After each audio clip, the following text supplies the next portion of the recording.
तुम्ही पाहत आहात MCN न्यूज मराठी।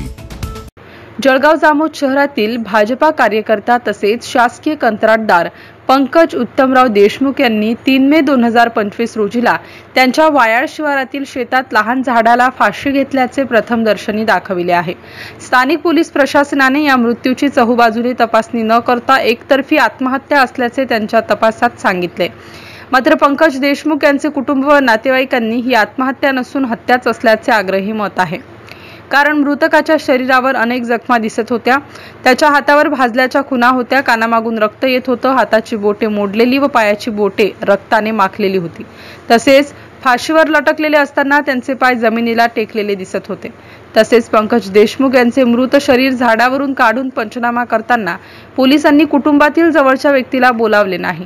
त्यामुळे स्थानिक पोलीस प्रशासनावर जनतेचा व कुटुंबाचा विश्वासच उरला नाही।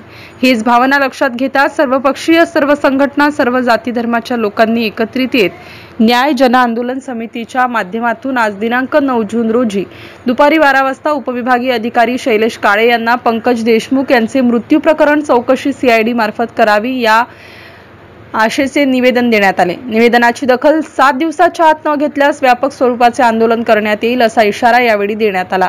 यावेळी पंकज देशमुख यांची पत्नी सुनीता देशमुख यांच्यासह सर्वपक्षीय पदाधिकारी, महिला आणि नागरिक मोठ्या संख्येने उपस्थित होते।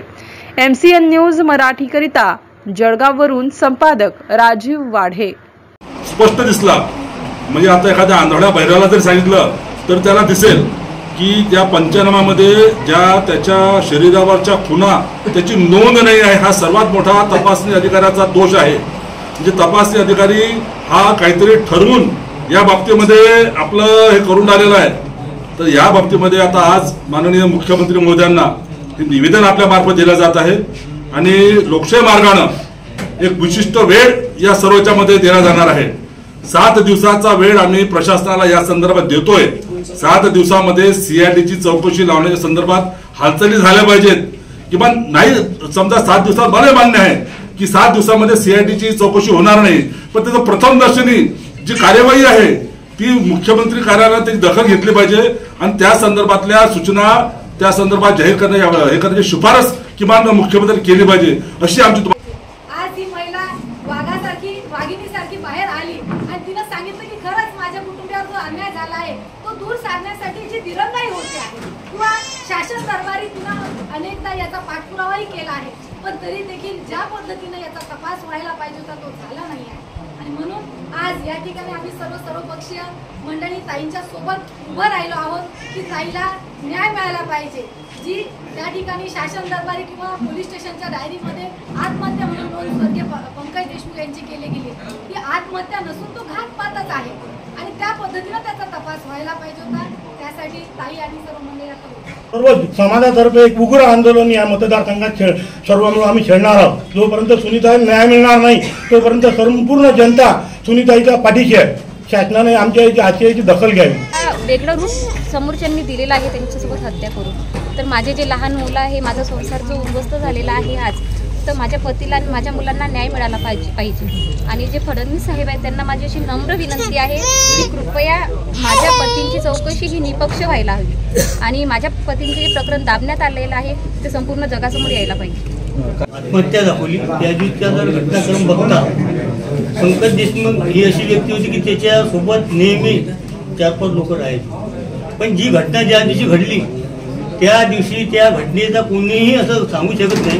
तर सर्वांना ज्यावेळेस त्याचा प्रसंग पाहिला फाशी घेताना पूर्ण जळगाव शहरामध्ये, पूर्ण परिसरात, तालुक्यात सर्वांच्या तोंडून हे एकच निघत होतं की त्या एवढ्या टावेलने त्याला काही फाशी बसत नाही, त्याची हत्या झाली असावी आणि सर्व चर्चा अशीच होती। परंतु थोड्या म्हणजे काही अवधीनुसार त्याचे प्रेत काढण्यात आले आणि काय चौकशी झाली कोणाला काही समजलं नाही। त्याच्या कुटुंबाला पत्नी सुनीता देशमुख यांना तर बरं माहिती केलं नाही समजा, नंतर जेव्हा प्रेत ताब्यात देण्याचा वेळ आली तेव्हा समजांना माहिती पडलं। म्हणून हे सर्व पक्षीय सुनीता देशमुखने ज्यावेळी फेसबुकवर मुख्यमंत्र्यांना पोस्ट टाकली तेव्हापासून खरंच वाटायला लागलं की हे आत्महत्या नाही आहे, हे हत्या आहे, हे लोकांच्या मनात होतं। परंतु त्या गोष्टीला वाचा फुटली आणि सर्व पक्षीय जे एवढ्या मोठ्या संख्येने लोक उभे राहिले, सुनीता देशमुखच्या पाठीमागे उभे राहिले, सर्वांच्या भावना या तीव्र आहे. आता या सर्व तीव्र भावनांच्या सर्व लोकांचा सुनीता देशमुख पाठीची खंबीरपणे उभे आहेत. म्हणून या भावनांचा आदर करून तुम्ही एसडीओ उपविभागीय अधिकारी तुमच्या माध्यमातून या राज्याचे मुख्यमंत्री देवेंद्र फडणवीस साहेब यांच्याकडे तुम्ही निवेदन, आमच्या सर्व लोकांच्या भावनांचं निवेदन मुख्यमंत्र्यांकडे तीव्र भावना आहेत पाठवा आणि या प्रकरणाची सखोल चौकशी करण्यासाठी तुमच्या माध्यमातून आम्हाला न्याय मिळावा हीच सर्व शिष्टमंडळाने